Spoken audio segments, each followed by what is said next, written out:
નમસ્કાર, આપ જોઈ રહ્યા છો જનસાક્ષી ન્યૂઝ। નજર કરી આજના મુખ્ય સમાચારો પર। શહેરી વિકાસ અને શહેરી ગૃહ નિર્માણ વિભાગ ગુજરાત શહેરી આજીવિકા મિશન અંતર્ગત આજરોજ અંકલેશ્વર નગરપાલિકા દ્વારા હાસોડ રોડ પર આવેલ તુલસી સ્ક્વેરની બાજુમાં સ્વદેશી મેળાનું આયોજન કરવામાં આવ્યું છે। આ મેળો તારીખ 28 ફેબ્રુઆરીથી 9 માર્ચ સુધી યોજાશે।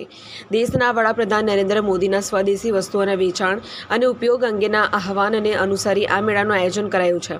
આ મેળાનું ઉદ્ઘાટન અંકલેશ્વર નગરપાલિકાના ઇન્ચાર્જ પ્રમુખ ભાવેશ કાયસ્થના હસ્તે કરવામાં આવ્યું। આ પ્રસંગે અંકલેશ્વર નગર સેવા સદનના ચીફ ઓફિસર કેશવ કોલડિયા, અંકલેશ્વર શહેર ભાજપ પ્રમુખ ધર્મેન્દ્ર પુષ્કરણા, જિલ્લા ભાજપના કોષા અધ્યક્ષ જગદીશ શાહ સહિતના પદાધિકારીઓ તેમજ આમંત્રિત ઉપસ્થિત રહ્યા હતા। વોકલ ફોર લોકલને પ્રોત્સાહન આપવા સ્વદેશી મેળાનું આયોજન કરવામાં આવ્યું છે।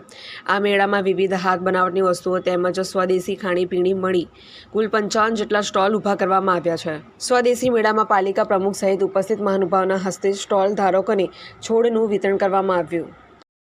મારું નામ શિવાંગી મિત આચાર્ય છે। મારા સ્ટોલનું નામ શિવ્સ ક્રિએશન છે અને હું જાતે ઘરેથી પૂજા કલેક્શન અને મેરેજ કલેક્શનનું પેઇન્ટિંગનું કામ કરું છું અને મહી માટલા ને બધું પણ આપું છું। એટલે મારી પાસે બધી પૂજાની વસ્તુ મળશે અને મેરેજ માટેના ગોગલ્સ ને બધું મળી રહેશે। શહેરી વિકાસ વર્ષ 2025 અંતર્ગત આપણા અંકલેશ્વરમાં ગુજરાત સરકાર અને કેન્દ્ર સરકારની એક વોકલ ફોર લોકલની યોજના હેઠળ અંકલેશ્વરમાં સ્વદેશી મેળાનું આયોજન થયું છે।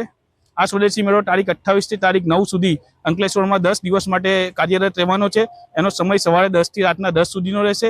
આની અંદર આપણા દેશમાં આપણા રાજ્યમાં બનાવેલી વસ્તુઓનું વેચાણ થશે, પ્રદર્શની છે, લોકો અહીંયા આવશે અને દેશના અર્થતંત્રને મજબૂત કરવા માટે, વોકલ ફોર લોકલના સપનાને મજબૂત કરવા માટે અહીંયાથી ખરીદી કરી દેશના જે કારીગરો છે, દેશના જે ઉદ્યોગકારો છે એનું ખરીદી કરીને દેશના અર્થતંત્રને મજબૂત કરશે। એટલે મારે અંકલેશ્વરની જનતાને અપીલ છે, સ્વદેશી મેળાની ફરજિયાત મુલાકાત લો અને આપણા લોકલ ફોર વોકલના સપનાને સંપૂર્ણ સાર્થક કરો।